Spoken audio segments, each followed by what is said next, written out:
Hey everybody, so I'm going to talk about the Freemasons. They were a very influential group, well, kind of still are, but they were very influential back in the day, more so than they are today.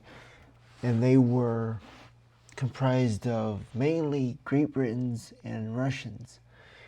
And they came to America, and you had George Washington, some of the founding fathers, that's what they say.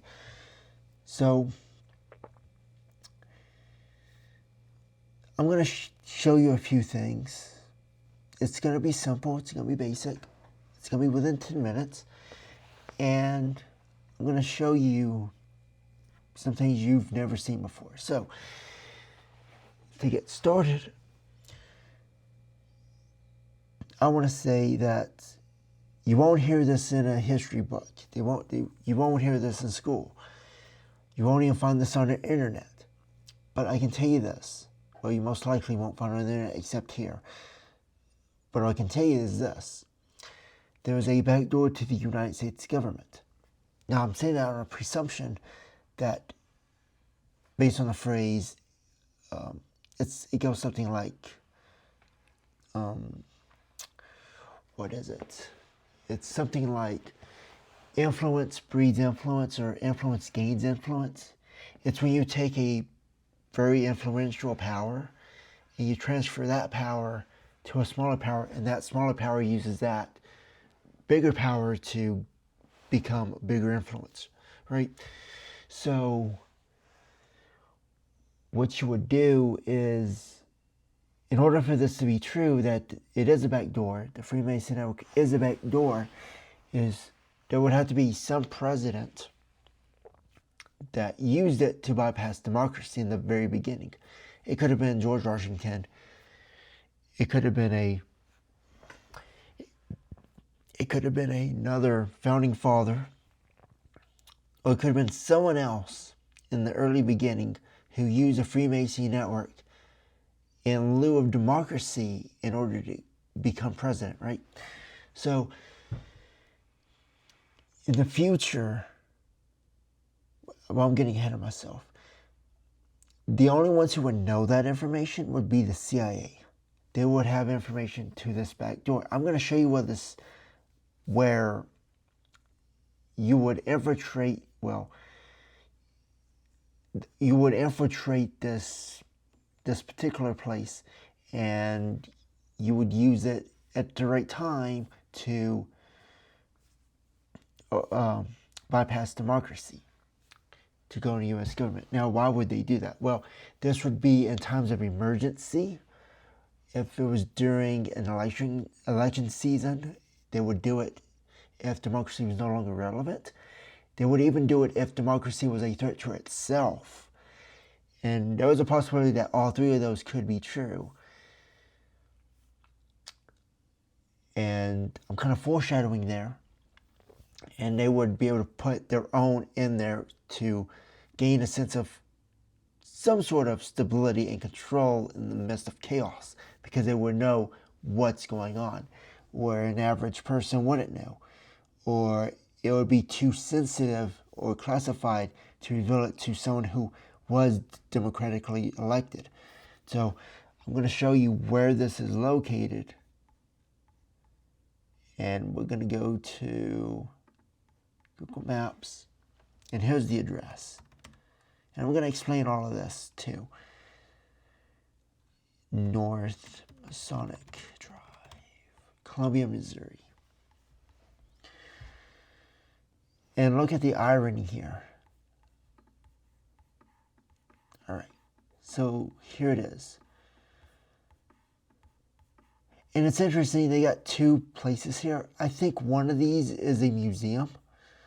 Pretty sure it's a museum based on what I was seeing. But look on the main road. Look at this. Look at the irony here, guys. Look at the irony. We follow this road right here, and look where we end up, on a dead-end street. I'm not making up, or go look yourself. A dead-end street. Now, how did I figure that out? Well, actually, it came to me. But I'm going to show you something else. If we go here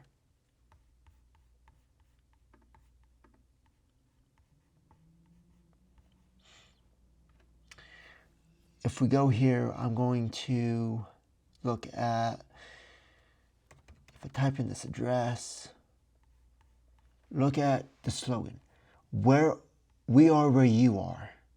In other words, we've been expecting you. That's usually language that you would reserve for like spy fronts.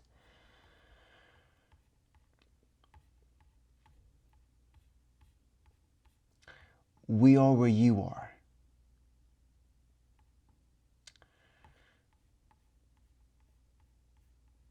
So you can look at that on your own time, but that's the address. Now, how do I know this? Columbia Drive is a key word there because you got the District of Columbia. You've got North. There's a lot of symbolism in here. 6033, that's a year. North in Christian eschatology, in some cultures, especially the Orthodox, North means hidden.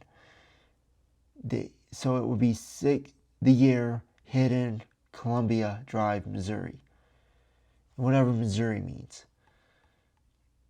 So how I know that is this. If we go here, it's actually referring to a year, and I'm going to show you how that is.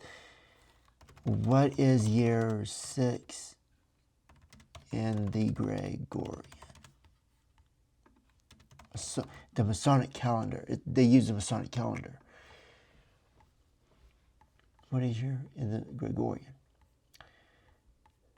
The Masonic calendar, 6033 corresponds to 2033, which would be 30. That would be 2,000 years after Jesus died. It would be 33 AD. That's not a speculation. That is truth. You could say it's 2030. You could say it's 30. You could say it's 2032. You could say 30 years, 32 years, 31. But based on this information, it is 33. So 2033, you get 080, 1080, 2080. That is 3 days. So 2033. Now, it's because the Masonic calendar goes up for 4,000 years.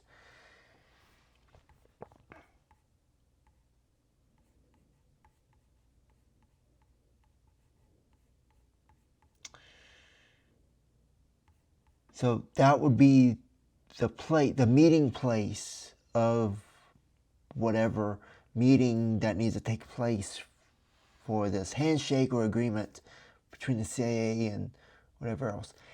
And this person would become the President of the United States. I believe I know who this is going to be. They aren't on the stage yet. I don't even know what they look like, but I have a name. They would be philosophically connected to this. That would be, I'm giving you all kinds of information, aren't I, guys? Their name would be Blake. What does the name Blake mean? Now, how do I know all of this? The name Blake has an interesting dual meaning dark and pale. Dark black, mysterious, strong, intense personality, affair. So it can mean both black and white at the same time. Rise and fall at the same time. Often associated with leaders, creators, and deep thinkers. Duality, light and dark. Inspired by famous figures like poet William Blake, who was known for visionary thinking. First name and surname, both males and females. See a lot of this duality language. English-speaking countries, especially the United States and the UK, United Kingdom, and United States. Name Blake carries a powerful duality, both light and dark, strength and mystery, creativity and depth. It suggests a person who sees beyond the surface, embraces contrast, and is both grounded and visionary. This would be a CIA agent, guys. I could even tell you the date they were going to even go there. I could tell you all of it. I'm not going to do that because then I'd have to reveal some other information regarding that. But I mean, I could tell you all of this, but this is how it is. So there's your lesson for the day. And that was a lot. Within 10, well, it was 10 minutes, a little past 10 minutes, but within 10 minutes, I told you pretty much everything. So I'm going to end with a joke.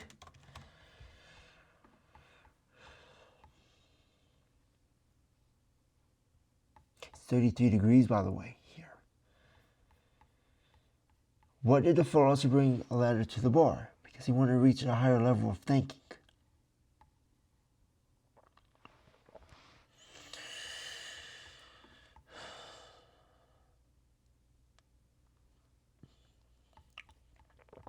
All right. I don't have nothing to say on that one, but I'll see you guys later.